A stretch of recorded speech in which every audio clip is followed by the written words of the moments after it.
Alhamdulillah dan terima kasih untuk warga Jakarta Timur. Demikian ucapan terima kasih politisi PKS Mardhani Alisera usai mengumumkan keberhasilan partainya Partai Keadilan Sejahtera mengamankan 2 kursi DPR RI Dapil Jakarta 1. Perjuangan para kader dan simpatisan PKS, koordinasi struktur dan Kordapil yang indah plus kerjasama semua caleg dan kami dapat mempertahankan 2 kursi DPR RI dan menjadi pemenang di Jakarta Timur. Amanah berat dan MHN doa dapat istiqomah merawat kepercayaan publik ini, kata Mardhani Alisera via akun X 4 Maret 2024. Selain Mardhani Alisera, PKS klaim mengirim caleg perempuannya Anies Biarwati di kursi 6, kursi terakhir. 4 kursi lainnya versi hasil penghitungan formulir D1 hasil KPU dikapling caleg PDI Perjuangan Pandana Baban, politisi Gerindra Habibur Rahman, caleg PAN yang juga pesohor Eko Patriot Alia Eko Hendro Purnomo dan caleg PKB Hasbialah Ilyas. Sejumlah pesohor di dapil ini terpental di antaranya Ayu Azhari, PAN, Gilang Dirga, P3, Wanda Hamidah, Golkar, Ustaz Yusuf Mansur, Perindo, dan wartawan Aiman Wicaksono, Perindo.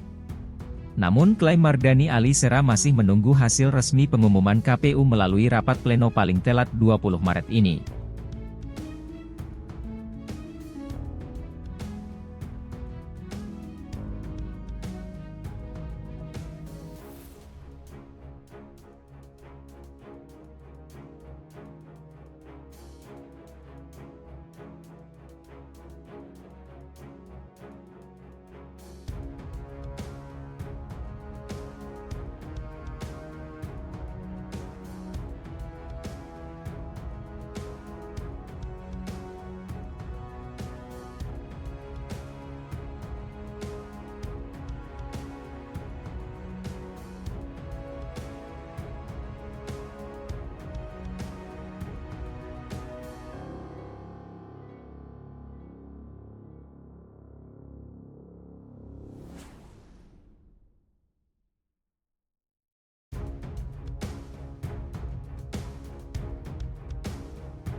Download Tribun X sekarang, menghadirkan lokal menjadi Indonesia.